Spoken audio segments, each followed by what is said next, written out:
কলকাতায় এক তরুণীর রহস্য মৃত্যু। নারকেলডাঙ্গার ঘটনা। নারকেলডাঙ্গায় পুলিশ গিয়ে দেহ উদ্ধার করেছে। ওই তরুণীর নিথর দেহ উদ্ধার করা হয়।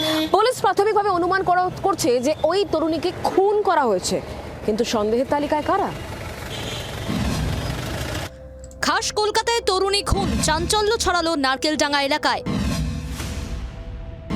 নিহত বছর 22-এর পুষ্পা কুমারী। গত 1.5 বছর ধরে নারকেলডাঙ্গার শিবতলা লেনে একটি বাড়িতে বাবার সঙ্গে ভাড়ায় থাকতেন পুষ্পা। পুলিশ ও স্থানীয় সূত্রে খবর, গত 14 জানুয়ারি দুপুরে তরুণীকে ঘরের মধ্যে অচৈতন্য অবস্থায় পড়ে থাকতে দেখেন প্রতিবেশীরা। তাকে ডাকাডাকি করেও সারা শব্দ পাওয়া যাচ্ছিল না। পুষ্পার বাবা রাজনারায়ণ শাহকে খবর দেন প্রতিবেশীরা।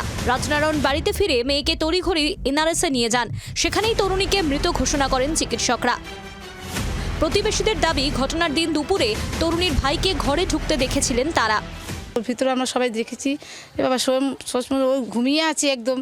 তো আমরা বলছি কি হয়েছে দেখছি, তো আমরা মানে একদম দেখলেই বুঝে যাচ্ছে কিছু হয়েছে। দরজাটা খুলে দেখলাম আমি কি আছে, ওর ভাই আছে, থাক ওর ভাই আছে, বোন আছে, ওরা দুজন ওর দরজাটা খুললো ভিতর থেকে আর ঢুকে গেল। পুলিশের প্রাথমিক অনুমান তরুণীকে খুন করা হয়েছে। খুনের ধারায় মামলা দায়ের হয়েছে। পুলিশের সন্দেহের তীর পরিবারের সদস্যদের দিকে। ঘটনার পিছনে কি কারণ রয়েছে তা খতিয়ে দেখা হচ্ছে। তবে কে বা কারা এই ঘটনার সঙ্গে জড়িত তা এখনও জানা যায়নি। প্রেম ঘটিত জটিলতা নাকি অন্য কোনো আক্রোশে খুন, তাও খতিয়ে দেখা হচ্ছে। এই মুহূর্তে দেখা যাচ্ছে গোটা ঘরটিকে সিল করে দেওয়া হয়েছে।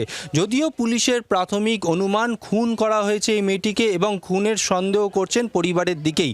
ঘটনার পেছনে কি কারণ রয়েছে, কারা জড়িত রয়েছে, গোটা ঘটনার তদন্ত শুরু করেছে নারকেলডাঙ্গা থানার পুলিশ কর্তারা। জি 24 ঘন্টার জন্য ক্যামেরায় জয়ন্তর সঙ্গে রনয়, কলকাতা। বাংলার আওয়াজ, বাঙালির আবেগ, জি 24 ঘন্টা।